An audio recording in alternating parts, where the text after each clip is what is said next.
Tidak hanya pekerja Sritex, para pelaku UMKM hingga jasa indekos di sekitar pabrik Sritex terdampak. Seperti apa efeknya dan bagaimana pemerintah setempat mengantisipasinya?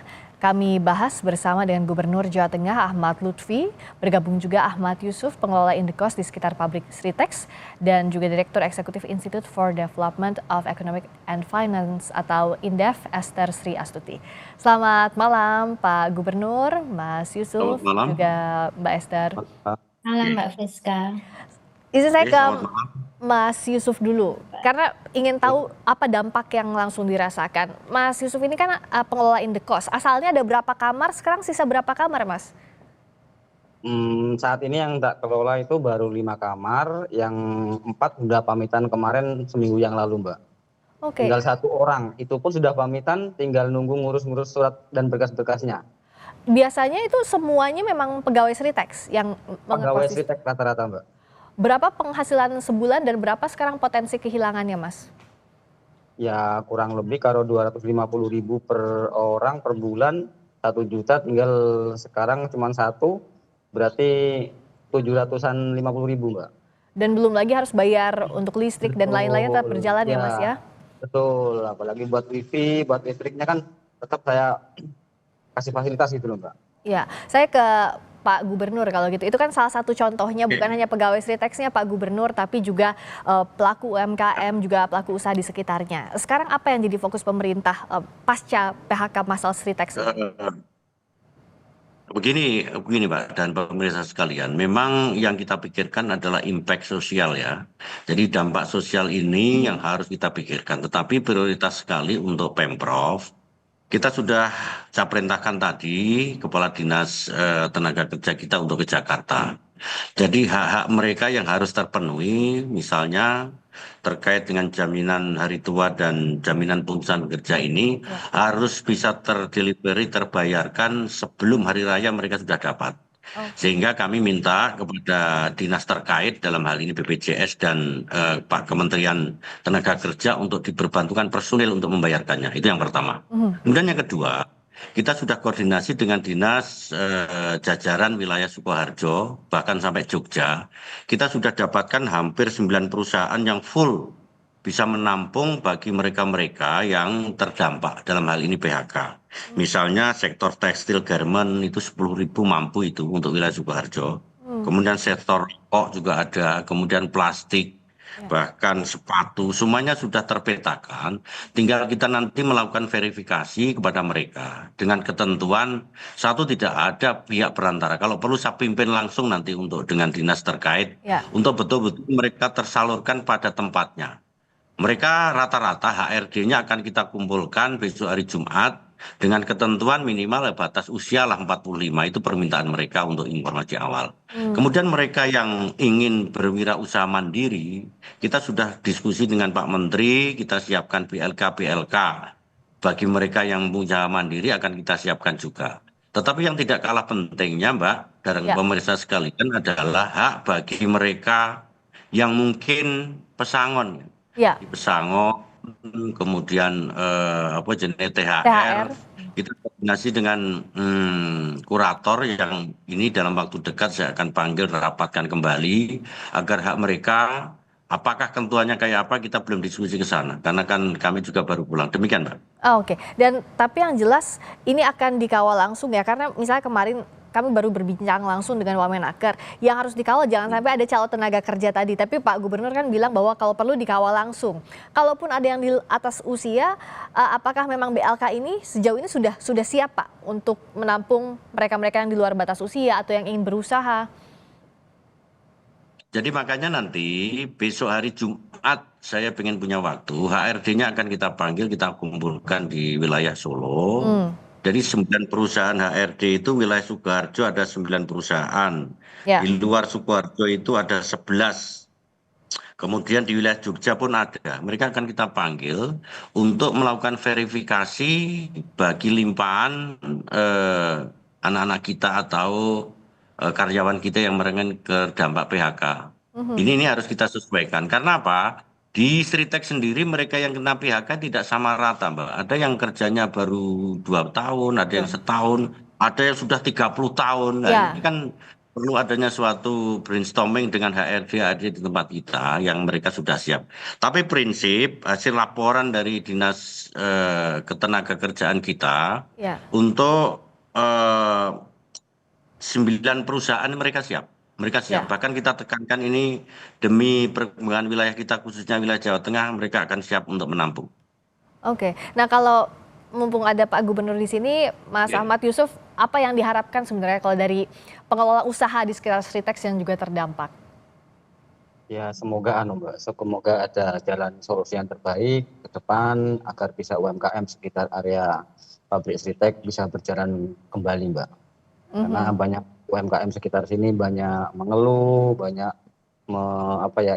menitipkan rasa untuk kembali lagi lah seperti dulu gitu loh Mbak.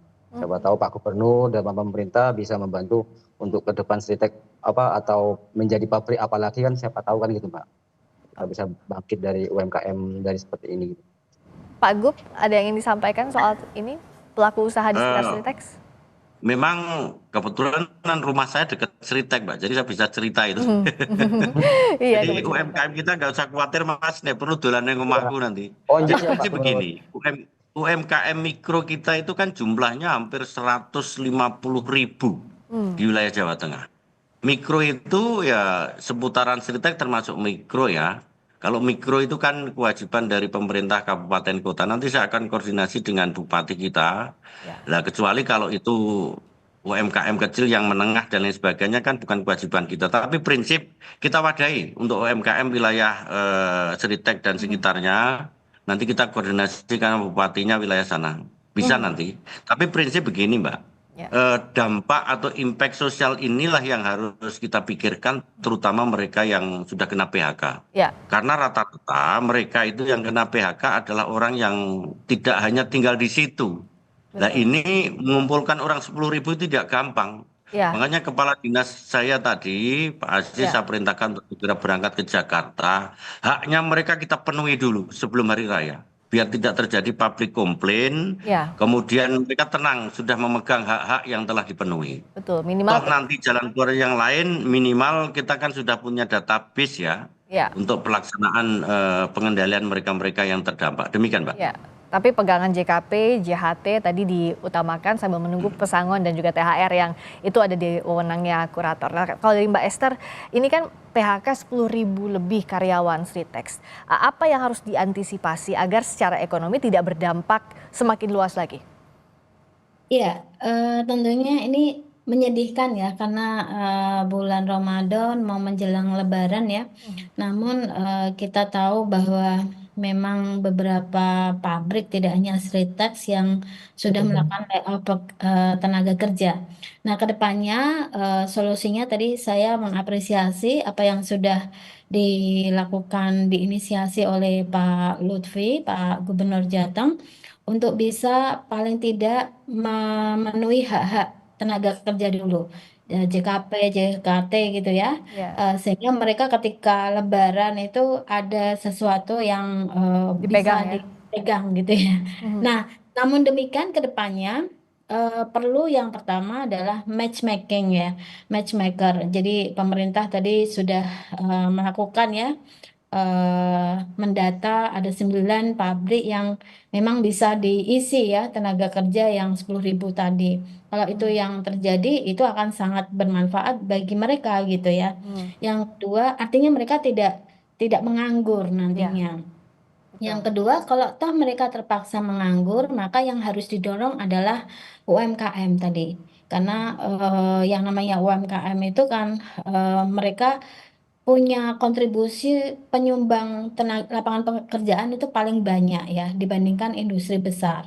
Ya. Nah, sehingga support mereka ya, kredit, kelonggaran kredit agar mereka punya modal dan, skill training ya, itu harus, dilakukan. Karena kaitannya dengan skill training ini adalah dengan job placement tadi. Jadi Ya. gimana 10.000 karyawan Sritex itu bisa ditampung di tempat yang baru. Mhm. Yang ketiga adalah, encouraging entrepreneurship. Jadi bagaimana mendorong mereka bagi yang mungkin yang usianya lebih dari 45 tahun, tadi Pak Gubernur sudah mengatakan paling tidak maksimal batas usianya 45 tahun. Kalau lebih dari 45 tahun berarti didorong ke entrepreneurship, artinya adalah berusaha sendiri, berwira swasta. Ya. Begitu Mbak. Baik, jadi itu 3 solusi yang komprehensif tadi jadi catatan dari Mbak Esther.